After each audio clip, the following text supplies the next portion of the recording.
Okay, so I'm going to turn this over. I'm going to stop the slide sharing and well, maybe I'll show one more slide, okay, and turn it over to John Pratt from the Philanthropy Project to give you an official welcome, and he'll introduce the panelists.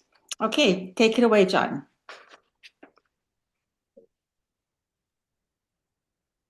Thanks, Jan, and welcome to today's leadership briefing on reforming philanthropy.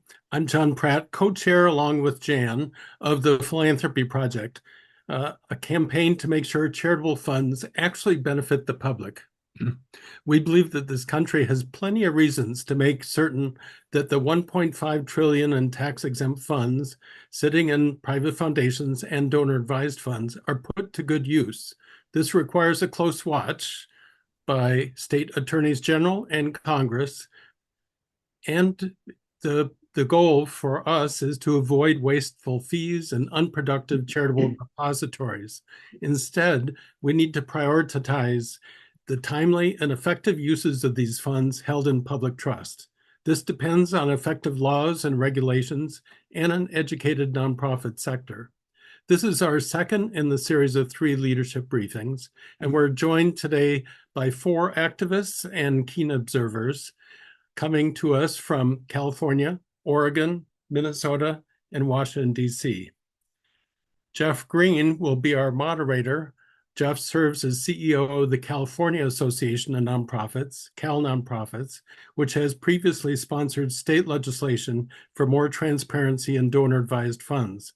Geoff's experiences cross a wide range of fundraising, philanthropy, and public policy, including helping with the formation of the California Assembly Select Committee on the Nonprofit Sector.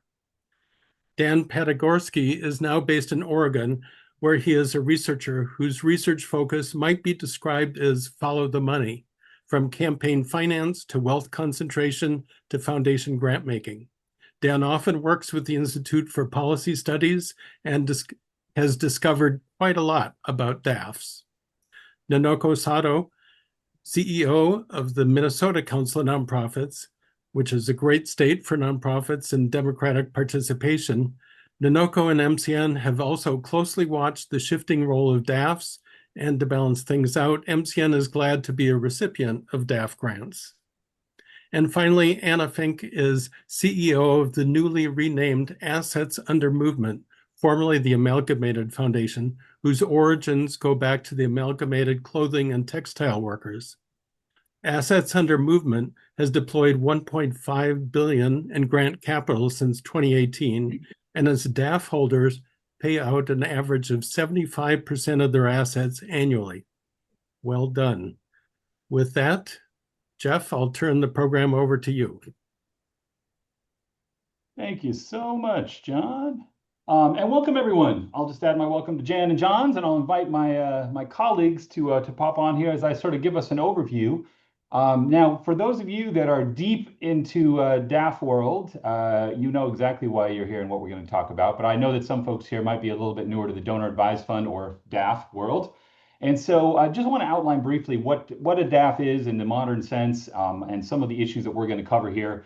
And we're going to have one heck of a conversation because I know all of my colleagues here have dealt in this space for a very long time from very different angles and some overlapping. So first of all, donor advised funds, these are funds that are given by a donor to a donor advised fund that is created or may already exist, with them usually as donor in an agreement to continue to be advisor to those funds and their usage after that gift is made. There is a DAF sponsor, and that is the entity where that donor advised fund lives. That can be associated with a for-profit investment firm like Fidelity Charitable, Vanguard, etc., or it can be a community foundation. There are also other models and others that can be DAF sponsors, but essentially the setup is it is a 501c3 public charity, and therefore it is credited as such. So we're going to talk about that as one of the issues here, of that sort of imbalance between the dollars going in and the dollars coming out, because as of this moment when we're meeting, there is no place in the United States, in any state or any part of the country, where there is a requirement for those dollars to be moved at any particular pace. That said, like any 501c3 gift, when a donor advised fund gift is made to a DAF, that donor gets the same tax treatment as though those dollars had gone and deployed immediately into the community. So let's say they went to a food bank or a domestic violence service center or any number of nonprofit type organizations. They are treated that way from the tax code, but those dollars could sit in that DAF theoretically for as long as they might sit there before anyone says, hey, let's move these or find another use. So there is no requirement. What we're trying to do today is not say that DAFs are bad or that DAFs are good, frankly, but DAFs are a tool. Donor advised funds are one of many tools that we have in our tax code and in philanthropy in the United States. They move billions and billions. We're going to talk about just how many billions of dollars, hundreds of billions, in fact, get moved into them, and then we'll talk about whether they get moved out of them. Because of that, it's really about how they get used. So our critique today, our analysis today, our conversation today is largely going to be talking about the dynamics of how DAF dollars are flowing and what we can do to make sure. I think the agenda we would all share is we want to see more of those dollars deployed into communities so that work actually gets funded and done. And that's the angle I think that I can claim on our behalf. Although anyone here can disagree, we're going to have a healthy chat and debate. These are not shy colleagues of mine here that we're going to be talking to. So let me just say a few of the basic tasks for today is we're going to look at the problem. What is the issue with DAFs, or I should say the issues with DAFs where we think there's something that is not working as it should. We'll take a look at what some of the proposed solutions are for that. And there are many, some of them voluntary, and some of you may know of those. Some of them have been proposed regulation, but as I said, no such regulation has yet been passed and enforced. And then we can take a look at what are the pros and cons of those different solutions, because like anything, there's no easy answer in this work. So we want to talk about what it would take to do something well and right. Also, some of the movements that are afoot now. So there are things that are advancing, even though there is currently no policy in place. And we're going to talk about how people on this call who might be interested in getting involved more directly can get involved. So let me say a couple of things, and we're going to show you a little animation to give you a sense of just how much the world has changed over the last couple of decades before we jump in with each of our folks here. I want to say that one of the issues we're going to talk about is that imbalance that I referenced. So the full benefit that goes to the donor immediately and the uncertain benefit that might later come to the community or not at any particular time. We're going to talk about DAF to DAF giving, the fact that in reality, many DAFs actually give grants to other DAFs. And so there's this sort of circle. You could call it a doom loop if you want, a philanthropic doom loop. But that is an issue. We talk about how private foundations may use DAFs as a way to make their bare minimum. We can talk about some of the ways that the warehousing of philanthropic capital, if you will, has continued to accelerate. So we're going to look at all of these different challenges and then talk about how might we make this a better system. So to start with, I think what we need to understand is that donor advised funds go back 100 years. But they were only rarely used until relatively recently. So it's really the last 30 years that we see a lot of activity in donor advised funds. And so we're going to show you this fabulous piece that Dan and some colleagues at the Institute for Policy Studies have been putting out and sharing. And it's a 36 year, I guess, time frame. We're going to start in 1990 and look at what were the largest charities in the United States measured in assets. And you're going to see, and I think folks by now, if you're on any kind of social media, you know these horse race videos. But take a look there. You can see United Way Worldwide at the top there for most of the 1990s, well into the 2000s. And those orange bars are the DAFs on the rise through the early aughts, into the teens. I was told I should call this like a horse race, actually. That would be kind of fun, but we won't do that for today. And there you have it as of 2024. Look at that. The top five largest charitable organizations in the United States are all donor advised fund sponsors. So those are collections of philanthropic capital that at times get moved out into the working charitable sector as grants. But we're going to talk a lot about at what pace and really what metrics should we be measuring against. So with that as introduction, I want to ask each of our fabulous panelists here to just give a couple minutes of who they are, how they come at this work, and we'll kick it off with that. So I'm going to go over to Nonoko and ask you to kick us off here, and we'll get going. Thank you, Geoff. Good afternoon, everyone. I think that's afternoon in most parts of the country. I'm calling in from Minnesota. So hooray. Thank you so much. So my name is Nonoko. I serve as the president and CEO of the Minnesota Council of Nonprofits. We are one of the largest state associations of nonprofits in the country. We've been around for about 40 years at this point. and have been working very diligently under both but also my predecessor's leadership, if you happen to know who that is, pushing for philanthropy and reforms to make sure that nonprofits have what they need. My first experience with DAFs was running a small nonprofit organization out in California. We had multiple high wealth donor individuals who donated to the organization. And one time we received a check, just a random check from a foundation of about $20,000, which was huge for us at that time. We called the foundation and said, thank you so much. We never applied for a grant. Where did this come from? And they're like, it came from a donor advised fund, which is great. But we had no way of contacting the donor. We had no way of understanding what that was supposed to be for. So we celebrated and moved on, only to be called about 3 weeks later from the donor that sent the donor advice fund, who was fulfilling a pledge that they had earlier committed to, angry about the fact that they never received an acknowledgement of the fact that they spent such a significant amount of dollars. And so that was my first foray into the lack of transparency around donor advice funds. And I thought, I also think that it's important for us to recognize the fact that nonprofits have always operated under this assumption that those with wealth and money know what they think that they know what the charitable sector or the community needs might be. And so I think, it is really important for us to also tie into the conversation around the importance of community power, that those who are in need, those who are in community know the solutions that they need in order for them to thrive.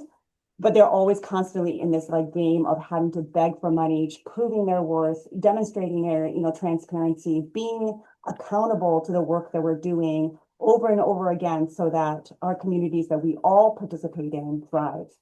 And the one last thing I would say too is that nonprofits impact every single one of us, regardless of whether you know it or not.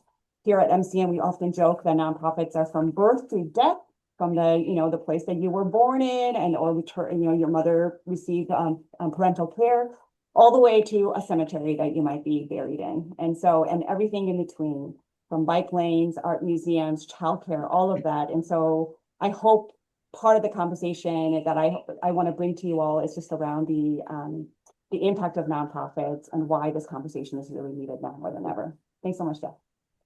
Great. Thanks, Nonoko. Dan, do you want to say a hello? Thanks, and hi, everyone, and special thanks to Helen Flannery, our research director at Institute for Policy Studies, inequality.org, who was responsible for that wonderful horse race chart and much of the rest of the data I'll be talking about. So I come into this work after several decades in the nonprofit sector, and I've experienced DAFs from sort of all sides. So as a fundraiser, I received money from DAFs. It was, the place where when I was soliciting many major donors, they would say, oh, by the way, you're going to be getting a check through the Oregon Community Foundation. It was their bank. I've also, in my foundation work, run part of a foundation where we manage donor advised funds. And we're often in the situation of having people who seem to have forgotten that they had one, kind of like that gift card that, you still had a balance on and you couldn't find it, didn't know where it was, and it was just sitting there. And then as a researcher, I've been looking a lot more at how DAFs operate in the bigger picture. What are the societal implications for the fact that so much money is now going into, and most of it staying in, donor advised funds. And so our approach at inequality.org, and especially at the Charity Reform Initiative, is to look at wealth concentration in general, but also the ways in which concentrated wealth and wealth inequality function through philanthropy. And that's the lens at which we look at donor advised funds. Thank you, Jen, and to you and your colleagues. And Anna, certainly last but not least, you've removed billions and shown people that there's other ways. You want to tell folks a little bit about that? Yeah, thank you so much, Geoff and Nonoko and Dan. It's a pleasure to be on this panel together today, and really excited to see so many people joining us from across the country. I am the CEO of Assets Under Movement, and we're a DAF platform, but we're also a broader philanthropic enterprise that partners with donors, institutional funders, and collaborative giving initiatives to activate capital in service of democracy and working people. And I really come at this work as an organizer. A lot of the conversations about DAFs and payout rates happen in policy forums. And as somebody who is actually sitting in the seat of managing a DAF platform, what I can tell you about this 326 billion that's sitting in dormant in donor advised funds is that it's not an inevitability. It's the result of choices that DAF providers make every day about what the money is actually for and what their platforms are intended to do. I see DAFs as a tool for organizing resources, and as you heard in my intro, I'm really proud of the fact that over our first 7 years as a platform, we've continued to move resources out at a payout rate of over 75%.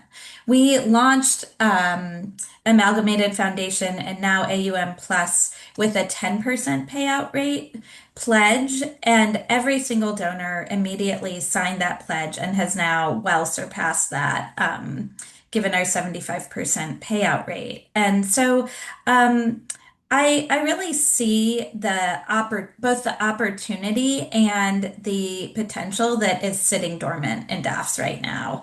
I think it really matters what the commitment of the institution sitting on those DAFs is. And for donors, that means thinking about how that institution reflects the values of the causes that you're supporting. Philanthropic infrastructure has a huge role in shaping who and what gets funded, how fast, and on what terms. And that's how we've designed AUM Plus. Great, thank you so much, Jen. Something you just mentioned too, I think is really important as we get into the sort of the data, and I'm going to ask Dan here in a minute to lay out some of that data. But that incentive structure question that you talked, it's a choice, and if you think about it, the way it looks to me at least is that incentive structure is exactly upside down. If you think about how foundations talk about themselves, one of the first things a funder is going to tell you is the size of the dollars they hold. And right now, the incentive structure for DAFs is to collect as much as you possibly can. And there's really no incentive to distribute unless you see that as you do, Anna, your core mission, and you start to brag about how many dollars get out the door. And that's really a cultural question in large part in philanthropy. So there's a lot to cover here. So given that, I want to go ahead and ask Dan, if you would, to give us some of the latest data. Thank you to you and to Helen and the crew for the horse race. But let's talk about how many dollars we're actually discussing these days in each of these sort of areas and subsectors of the DAF world, if you would. Sure. And the number that we put out at the beginning was $328 billion sitting in DAFs, but that's actually really lowballing it, because that money comes from figures as of the end of the 2024 reporting period.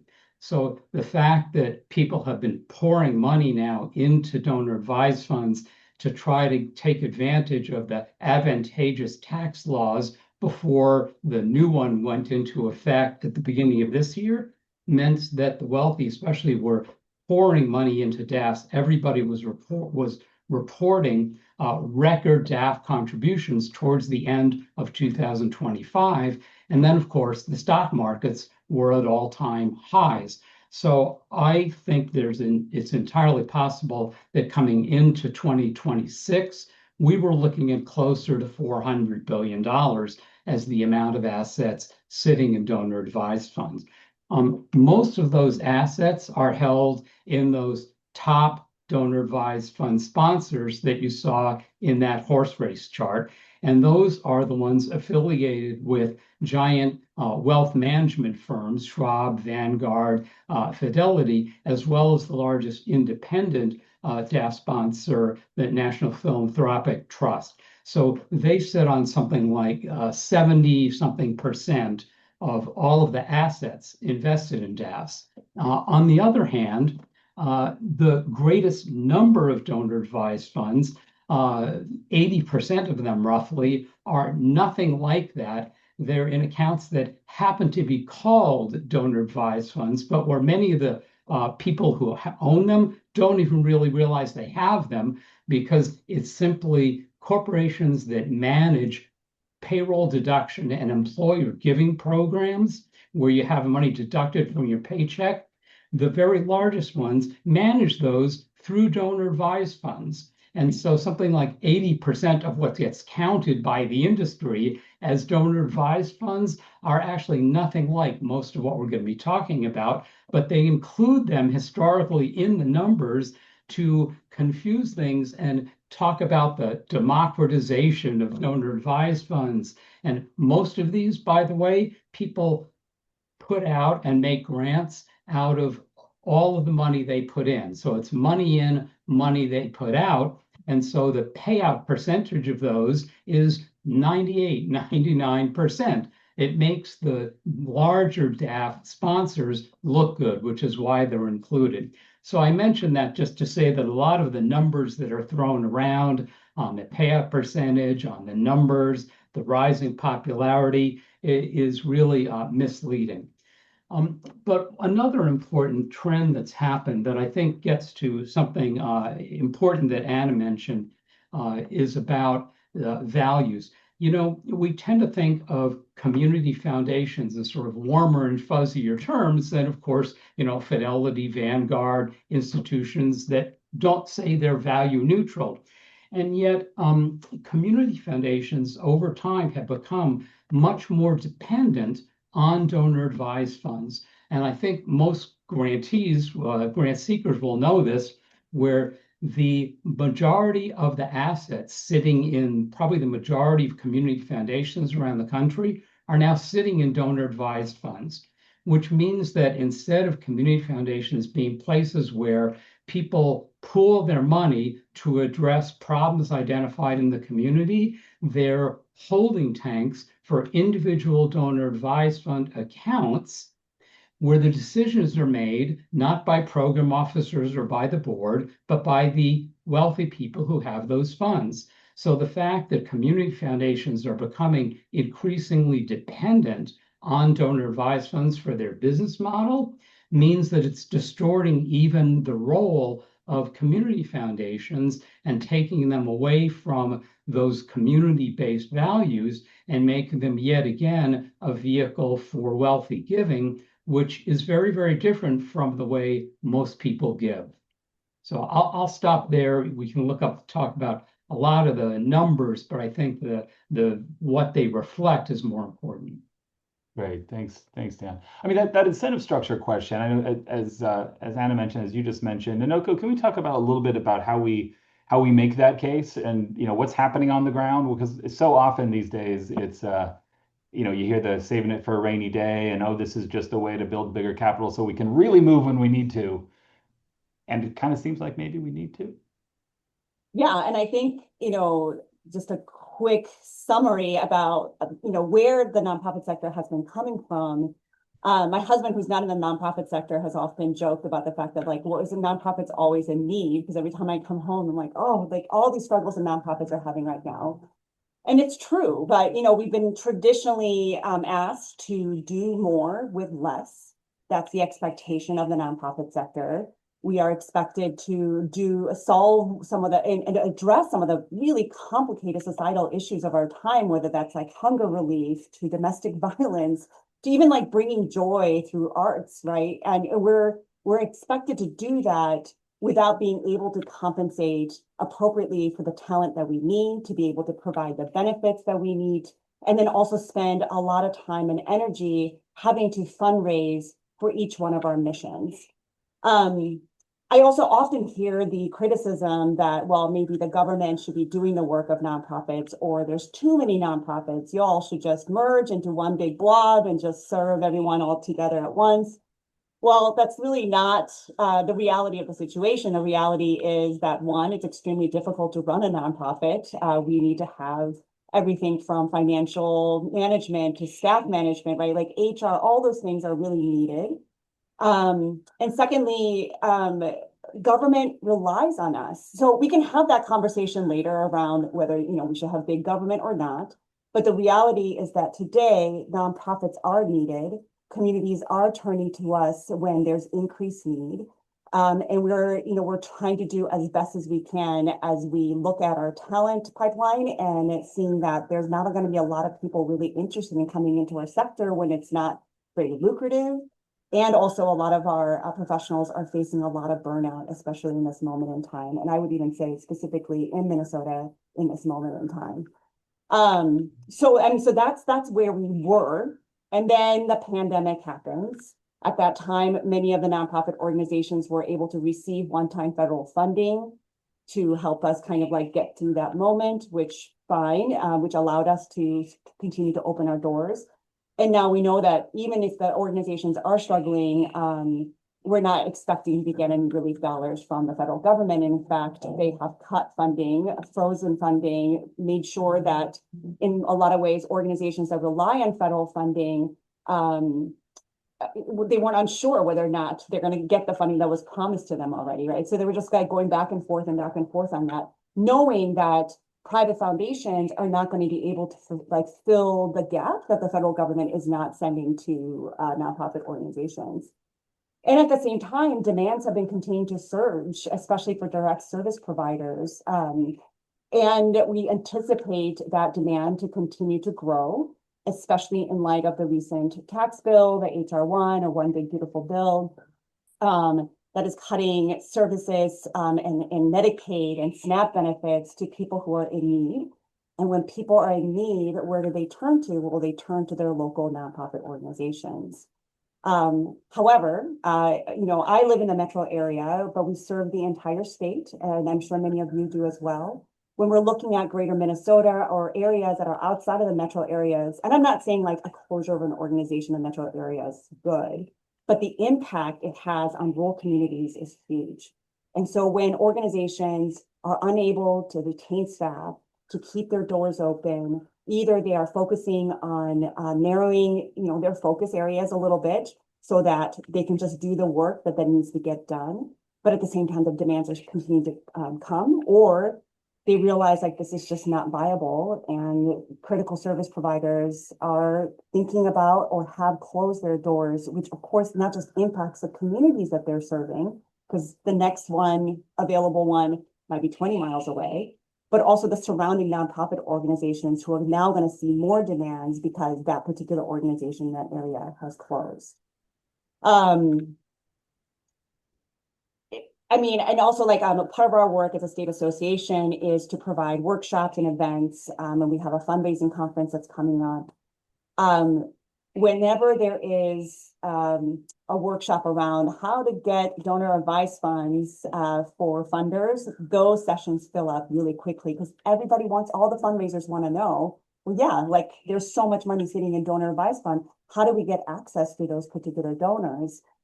And so we're spending a lot of money trying to educate nonprofits and how to access donor advice funds, but clearly not as successfully.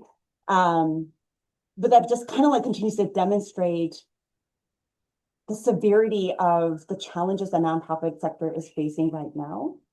And just keep in mind, like if nonprofits close their doors, well, sure, the government can pick it up, but they don't have the expertise or the longstanding relationship and the trust that they have built with communities, the people who know what they're doing, the programs that's already in place. That's part of the reason why we're an important partner to government agencies who rely on us to do the work that they have been congressionally asked to do. So I'll stop there. I can probably keep on going, but that's sort of what's happening in the nonprofit sector today. Yeah, I appreciate that. You mentioned the need of the moment, and of course, the last session we did here for these conversations was about private philanthropy specifically, and that I would still say very nascent conversation about perpetuity and spend down, and should we actually be talking about this in a different way? And of course, for DAF dollars, we're talking about dollars that are intended, in fact, have been credited as though they have been actually spent right now.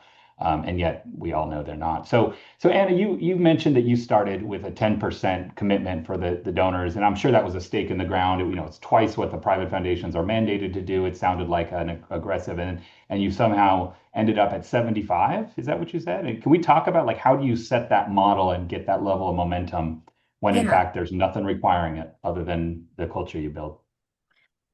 Thanks, Geoff. I'm happy to talk a little bit about that and where I see the opportunities for accountability and collective action in this sector more broadly, because I think that those are the things that it takes to shift the playing field. And I think we have to be really clear-eyed about what the DAF playing field looks like. Most DAF institutions are doing what they were designed to do, which is wealth preservation. And I think the distinction that we've drawn at Assets Under Movement is that we believe capital should serve democracy, democracy should serve working people, and movements need to have the resources available to them to create lasting change in that system. That conviction is really the operating principle behind the decisions that we make, like deciding to start with a 10% payout rate, or committing ourselves to moving grants within days of recommendations from donors. I just want to name a couple of other ways that we have, that our system supports moving resources. We default to general support. So if a donor enters a grant and isn't sure what the purpose of that they're going to put in is, our system defaults it to general support. And also, we have a commitment to keeping documentation requirements as minimal as possible. Every one of those choices is a choice and a decision about what the capital is for and who it serves. And the institutions that we trust to hold and move charitable dollars themselves are a statement about values. And donors deserve to know what the values actually are of these institutions. We built AUM Plus with that in mind because our roots go back to this straightforward idea as an institution that was built and emerged out of the labor movement, that working people have always needed institutions designed to serve them. And again, that's not a political position, it's a question of purpose. Who is this institution built for, and what is it designed to do? Is it designed to preserve wealth, or is it designed to actually move resources to the field? As I said, that question of accountability and drive is not just sort of ours alone to hold.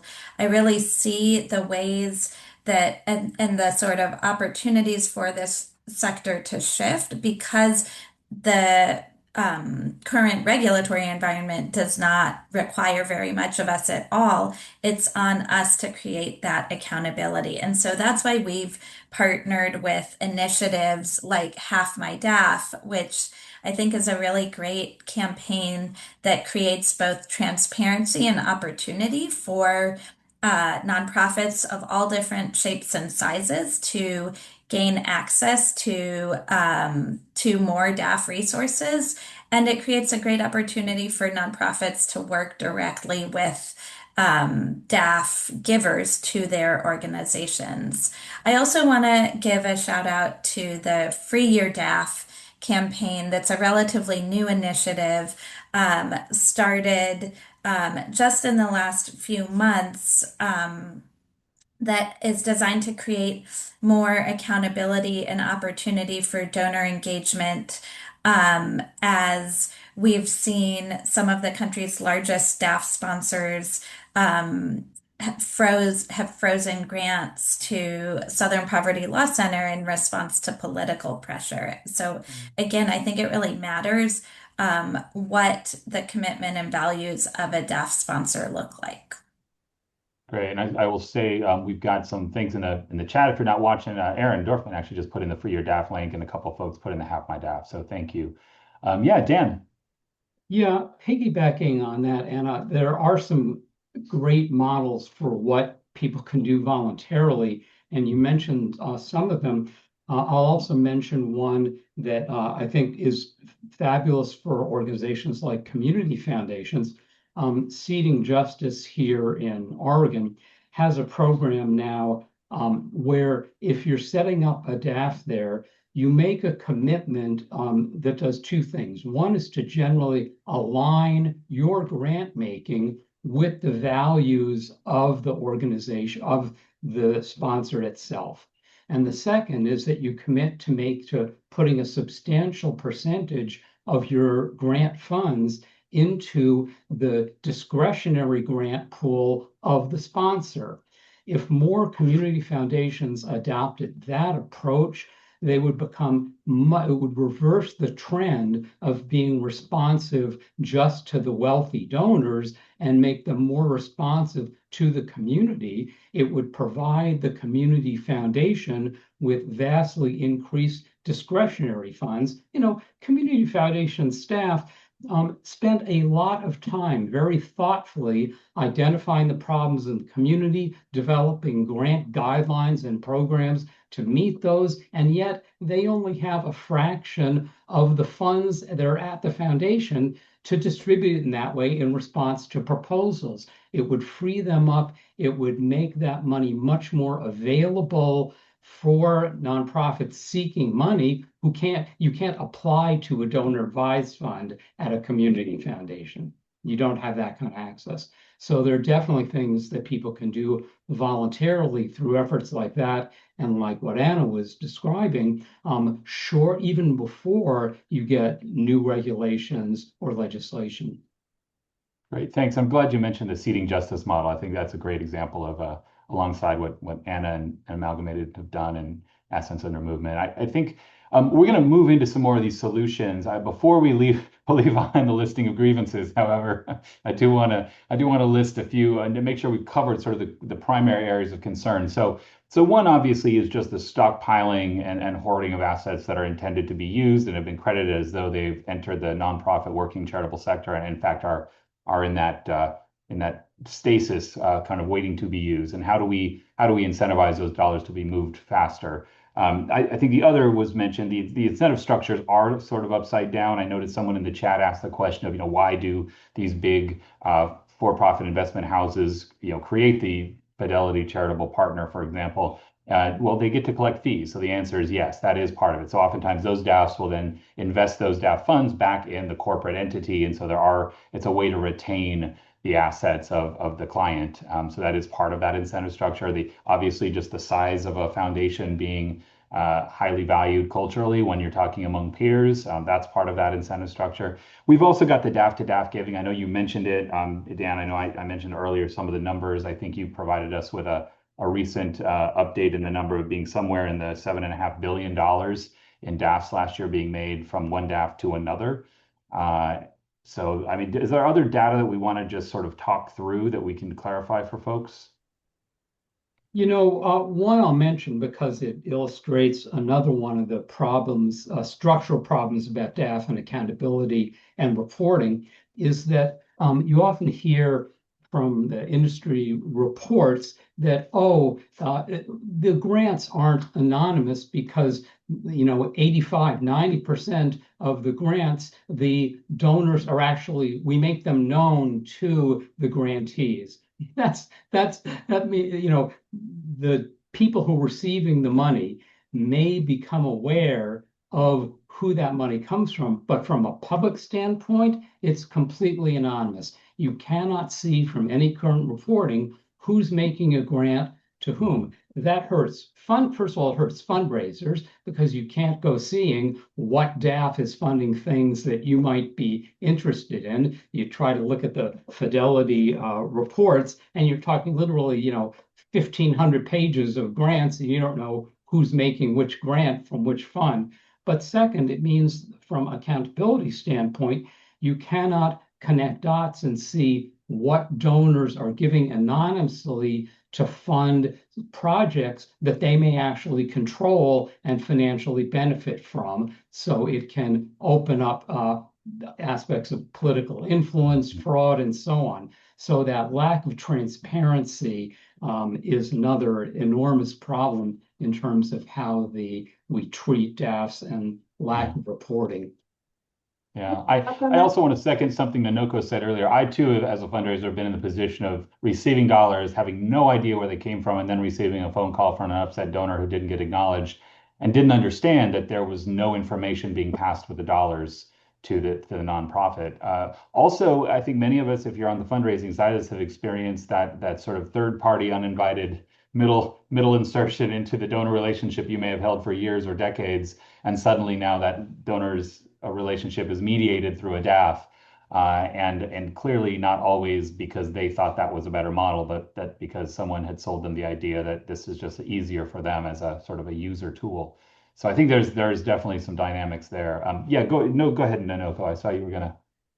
Yeah, no, I was just going to touch on the importance of transparency because nonprofits rely on that for the public trust that we need to be able to do our work. And in Minnesota, and certainly in other parts of our country, there's been a lot of narrative about rampant fraud in the nonprofit sector. Really quickly, though, just to fact check, one of my staff members found that there's an association, I think, called the Association of Certified Fraud Examiners, and they looked at instances of cases of fraud.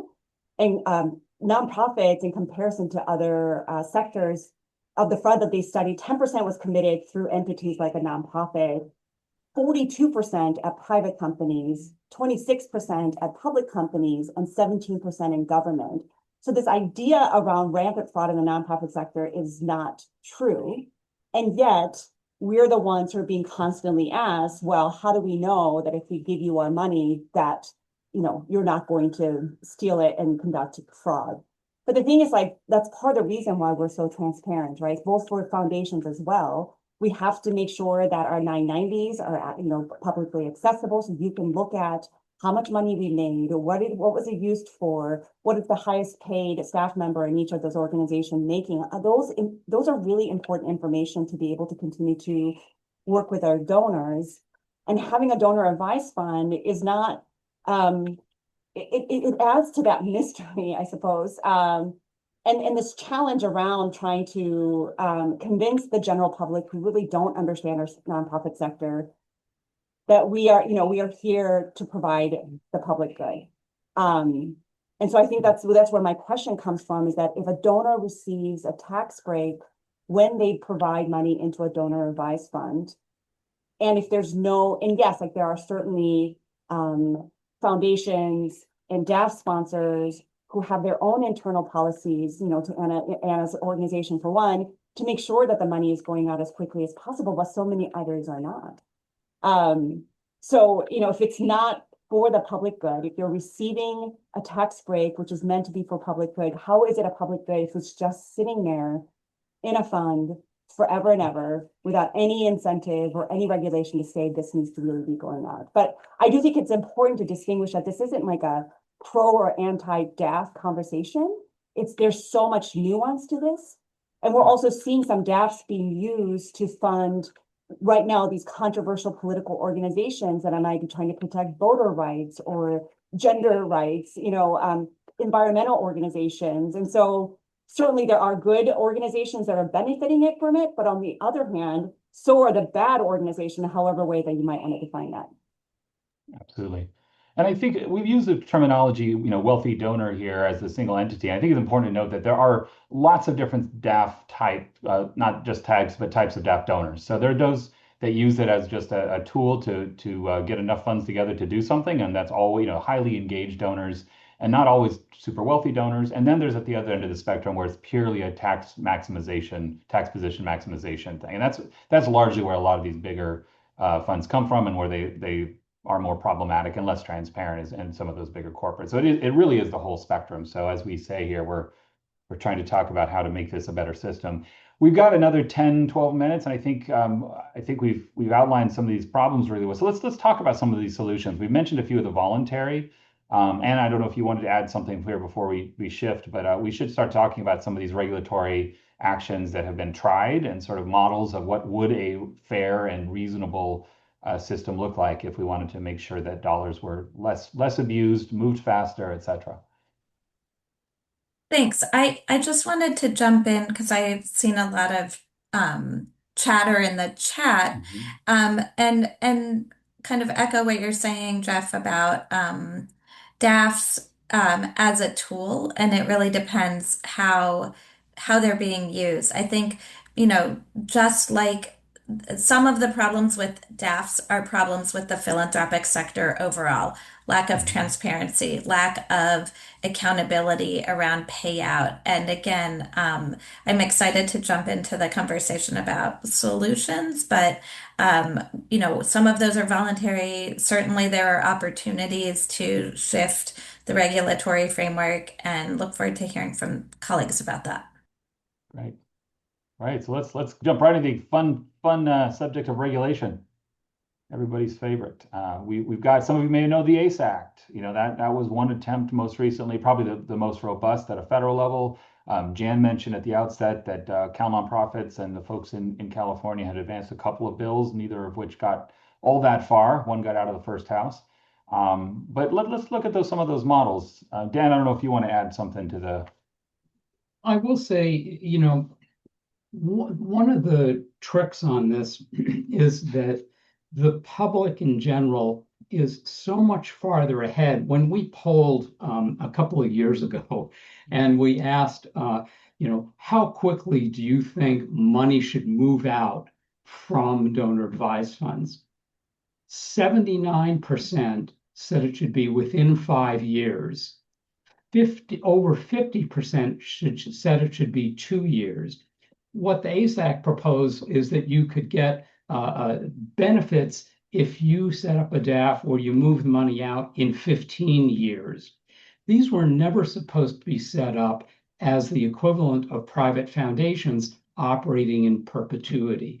So the contrast should be between making a direct gift and having a donor advised fund, but not a private foundation where you set something up in perpetuity. And so if we're going to try to generate any momentum for change on this, we have to acknowledge that people are so aghast at the idea that you would get a tax deduction today for money that you might not give away for 15, 20, 30 years. It just doesn't wash with people. And by the way, on the conservative side, the right-wing people who answered the poll were 74% said it should go out within 5 years.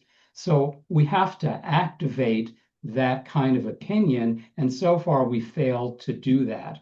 And I can go into many reasons why, but I think one of the most important things people can do is start talking about this, getting opinions out, talking about it where you have influence, whether that's a family foundation, whether it's your nonprofit association, whether it's within your community foundation. It's critical. Yeah, I will say one of the things that most gets me is when the National Philanthropic Trust and others that brag about 20% or 22% or 25% payout. And they're very proud of that. And as you said, Dan, they're comparing to the 5% minimum of private foundations. And yet the structure of a DAF gift is that it was assumed that it was 100% in the charitable public working sector. So I think the metric, as you just said, is 100%. So anything shy of 100% is less than. And so when we start to talk about things that are, at the margins, 5, 10, 20, that's really not even close to where we need to be, which is why what you're doing, Anna, having folks at the 75%. And I mean, that starts to get to where you can use them as a strategic tool and still really be moving money. I will say that the two bills in California didn't even have a payout. They weren't even regulating payout pace. They were simply about, transparency more than anything. And the AG in California did actually do a report at their, which is power they already had. The ACE Act, a lot of the critiques of it was that it was so complicated because there were actually two models offered up. And people said, oh, it's too complicated to track. So where do we go? I mean, I think right now there seems to be a lot of quiet consensus that with all the other challenges and the attacks on the sector from the federal government, that this is not going to get a lot of traction today. But what could we be doing to prepare and building a consensus, talking about it, as you say, Dan, or building up for when there is an opportunity to really move next? And that's for anyone. I mean, go for it, Anna. Go ahead, Nonoko. I don't want to follow you, so I'll go first. So, of course, like there's policies that we can be looking at from a high level, but I'm also, I really liked Anna's comment earlier just around like grassroots organizing. And so, for example, here in Minnesota, we have a DAF-sponsored community foundation, Minneapolis Foundation. They bought a huge billboard and it says, "Get off my assets." A little cheeky, but same kind of idea. The idea is like, let's get the funding out and moving, right? And certain community foundations here have also invited me and other nonprofit folks to come and speak directly to their staff holders to say, here is what's happening in the nonprofit sector, to really encourage them to continue to give. And these are type of community foundations that also tend to have an internal policy in place to say, that's great. We would love to be able to, offer you support in ensuring that your money is being distributed in the way that you would like. And if you're not distributing it between the certain period of time, it gets absorbed back into our general fund so that we can actually use it towards our common good. So I'm not saying that this is at all perfect, but I think that that's a really good example. The other thing too is that I think it is a problem when foundations, so they do have a 5% payout, but that 5% payout can actually go into a donor advised fund. So have been examples of foundations that have been using donor advised funds as a way to meet their requirements. So I have questions on whether or not that's actually really meeting the need, again, going back to the public good. And then I think lastly, I think a lot of people who created donor advised funds, I remember like in probably 17 on the radio, it was everywhere. They're just like, you can start a donor advised fund. You don't have to be wealthy. Like you can start one. So everybody gets a donor advised fund like Oprah. But the sheer fact is, people don't quite understand that the money no longer belongs to them once they have given it to a donor advised fund. Legally speaking, that fund belongs to the institution, the sponsor that is holding that fund for you. And so they can decide at any given moment that perhaps the organization that you want to give to is no longer appropriate for them to give to because of whatever pressures that they might be feeling. And they can choose not to meet that donor intent. So again, I have questions just around the role that donor advised fund play, plus like their advertising strategy to try to get more, people to come and give their donations to a donor advised fund, and yet not quite explaining or at least being transparent about the fact that perhaps like it is really not necessarily donor advised, right? Can I follow up on one piece of that? And I think, Anna mentioned it before, and it's exceedingly important now that the administration has started going after and targeting certain sectors and nonprofits, and the theoretically, neutral, non-value oriented donor advised funds from the commercial funds cut off SPLC immediately. That is an incredible danger sign in terms of what people should be doing now. It is incredibly important that people, if they are going to be investing funds and parking philanthropic money for quite a while, to have the institutions they're doing that with align with their values, because the sponsors have every legal right to stop you from funding things. And in the past, that's been because they don't align with their values. For example, I may not like it, but there are any number of Jewish federations that have said, we're not going to fund groups like Jewish Voice for Peace that are advocating for Palestinian statehood, for example. That's their right to do that. You know that when you put your money there. But when you have institutions that claim to be values neutral that are now acceding to the ridiculous demands of an administration with nefarious intent, that's incredibly dangerous. So right. I wouldn't normally raise something like that when we're talking about payout percentage or transparency in this, but it's critically important at this moment. Yeah, thanks, Dan. I think that culture, and Nonoko and Anna both touched on this, is that those host and those sponsor entities do have the right to set up their own framework. Dan mentioned Seeding Justice. There's all of those. That could be a campaign in itself, could it not? Just to get DAF sponsors to have a different relationship. And of course, we've all had debates. I'm sure I've had many with CEOs of community foundations about, technically speaking, donor advised is not really even a thing unless you make it so. I mean, there is no legal right once those dollars, as Nonoko said. So there may be a campaign to be built there, might there not?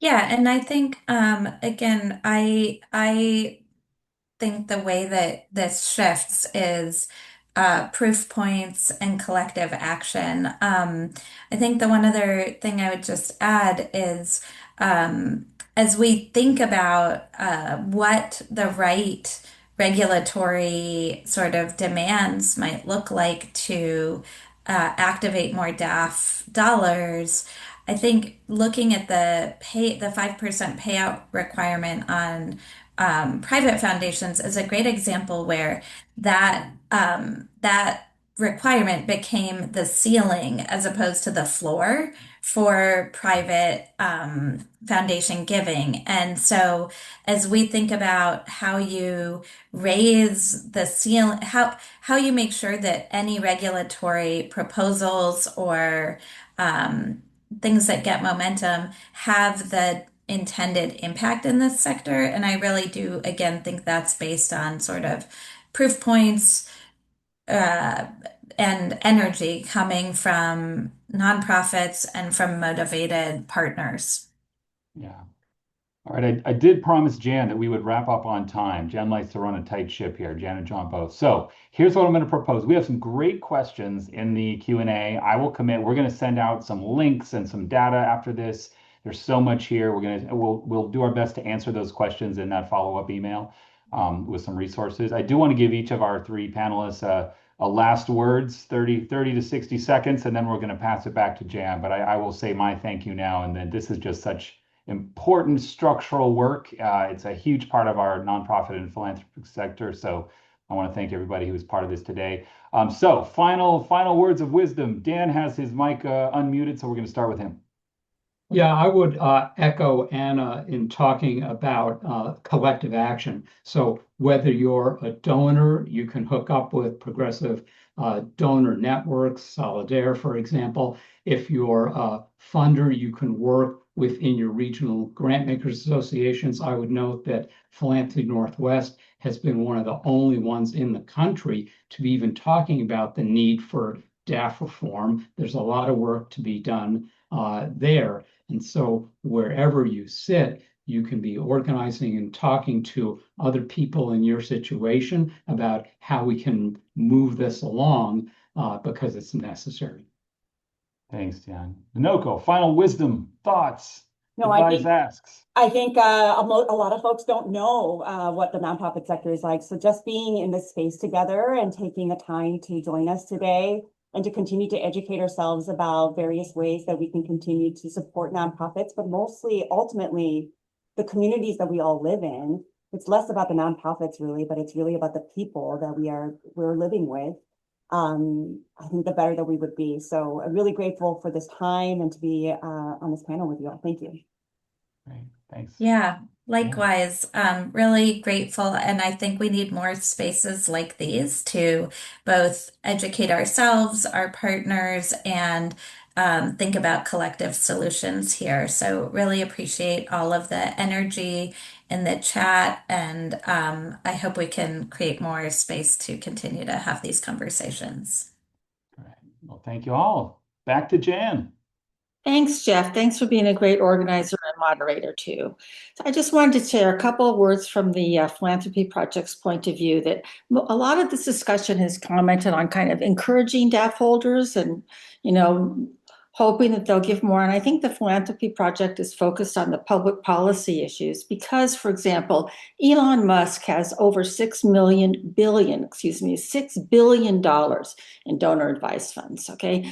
So the people, we've been acting so far in this session, kind of like the donor advice fund holders are authentic donors who just need to be nudged.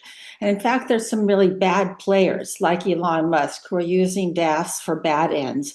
And all the encouragement from grant maker associations is not going to affect those people. So I think there's just room for that regulation to address those people as well.